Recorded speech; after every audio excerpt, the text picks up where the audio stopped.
Ok, donc je vais vous faire voir comment on installe un certain nombre de bagages sur nos selles qui sont donc toutes destinées à recevoir la bagagerie qu'on a imaginée pour les selles en question.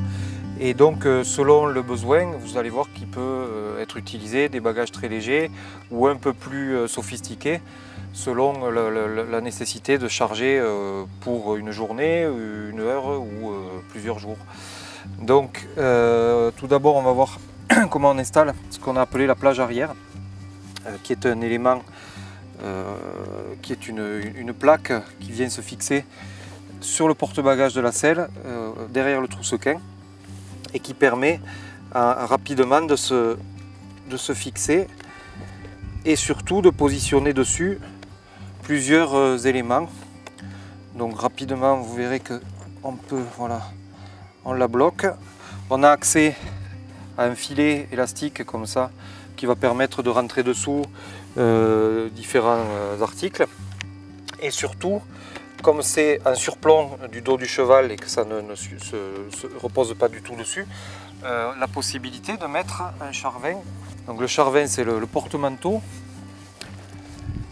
qui va venir s'appuyer sur cette plage sans être d'une part contre le dos du cheval, et d'autre part qui ne bougera plus du tout, quoi.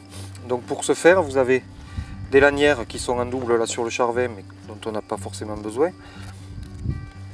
Alors on peut rapidement les enlever, voilà. Et ensuite on fait passer la lanière du charvin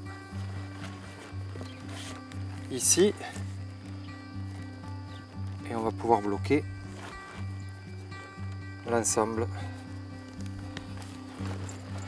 Donc ça de part et d'autre, et on a un élément qui est complètement fixe et qui ne gêne en rien ni le cheval ni le cavalier, bien sûr. Donc le charvin lui-même, on voit qu'il est compatible avec cette plage arrière, puisque seul c'est toujours délicat de l'installer, étant donné qu'on a toujours des risques qui ballottent ou qu'il appuie sur le rein du cheval, qui n'est évidemment pas conseillé. Bon, évidemment c'est souvent pour mettre des choses souples, vestimentaires, une veste de pluie, une couverture, tout ce genre de choses. Il va pouvoir se centrer vraiment derrière et garder quelque chose de souple. Il n'y a pas de structure à l'intérieur.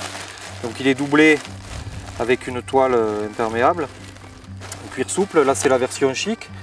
Donc un cuir hydrofuge, une lanière qui permet de l'utiliser en bagage à main avec une anse, et puis une petite poignée pour le transporter là aussi facilement quand on veut le démonter, partir à l'étape en randonnée. Et il existe dans trois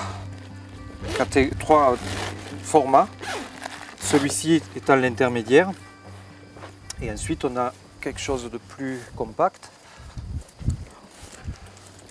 Voilà le petit format, légèrement plus large au niveau du disque et du diamètre, mais beaucoup plus court, donc qui va ne pas dépasser l'aplomb de la selle et être plus compact tout simplement. Donc voilà le grand format du charvin dans sa version classique, donc avec un cuir un peu plus brut mais hydrofuge et un peu rustique, qui va permettre là d'emporter beaucoup plus de matériel sur de la grande randonnée, pour être en autonomie, notamment avec des piquets de tente, des piquets de clôture, une bâche, un imperméable, tout le matériel nécessaire à l'autonomie.